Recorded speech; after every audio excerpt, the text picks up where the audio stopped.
सत्संगत जी कहते हैं कि विचार बदलने से पूरा जीवन का बदलाव हो जाता है। सतगुरु माता जी भी एक एग्जाम्पल में ऐसे कह रही थी कि एक चाकू अगर डॉक्टर के हाथ में है तो किसी इंसान की जान बचाने का काम करता है। ऑपरेशन करके किसी बड़ी बीमारी से किसी इंसान को वो डॉक्टर निजात दिला देता है, एक उसका जीवन तंदुरुस्त कर देता है, वो ठीक होकर के इंसान जीने लगता है। और वही चाकू अगर किसी चोर लुटेरे के हाथ में लग जाए तो वो इंसान पे चला करके उसका मृत्यु भी कर देता है, उसका धन भी ले लेता है। तो चाकू तो दोनों चला रहे हैं।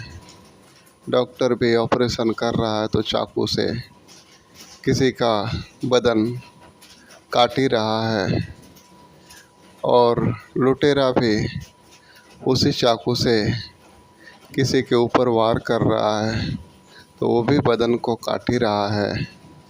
पर दोनों को एक काटने के पीछे का जो भाव है वो से तय होता है कि डॉक्टर का भाव जान बचाना है, बीमारी से निजात दिलाना है, इंसान को तंदुरुस्ती देना है, एक अच्छा जीवन देना है। और एक का भाव है कि उसी चाकू से किसी का शरीर के अंदर घुसा देना या काट मार देना, जिससे वो पूरा मौत के घाट उतर जाता है। तो ये दोनों में देखा जाए कि चाकू तो चाकू है और दोनों चला रहे हैं, लेकिन एक जान बचा रहा है और एक जान ले रहा है। तो उसके पीछे दोनों के विचार हैं कि एक डॉक्टर का विचार अलग है और डाकू लुटेरा का विचार अलग है। ठीक ऐसे ही हमारी ज़िंदगी उस चाकू के ही तरह है कि किस विचार से हम हमारे जीवन को जी रहे हैं।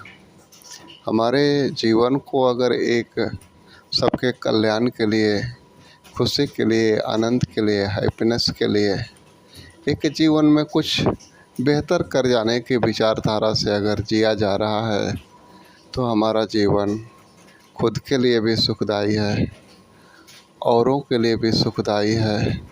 समाज में जहाँ भी जाएगा अपने कर्म से, अपने व्यवहार से कल्याण करने वाला होगा हमारा जीवन। वहीं पे अगर विचार गलत है तो यही हमारा जीवन हमारे लिए भी दुख का कारण है और समाज, परिवार, लोगों के लिए भी दुख का कारण बन जाता है। तो आओ अपने विचारों को पहचानें कि सही विचार से हम हमारी ज़िंदगी को एक सही तरीके से जीने का प्रयास करें और अपने जीवन को एक मूल्यवान बना पाएँ और मालिक सतगुरु को भी खुश कर पाएँ, क्योंकि सतगुरु ऐसे ही खुश होते हैं। हमारा जीवन, हमारा विचार सुंदर हो जाएगा तो सतगुरु खुश हो जाएंगे, क्योंकि सतगुरु का प्रयास ही है कि संसार सुंदर हो, एक प्यारा, एक खुशमय, एक बेहतर संसार का निर्माण हो सके। प्यार से कहना, धन्य निरंकार।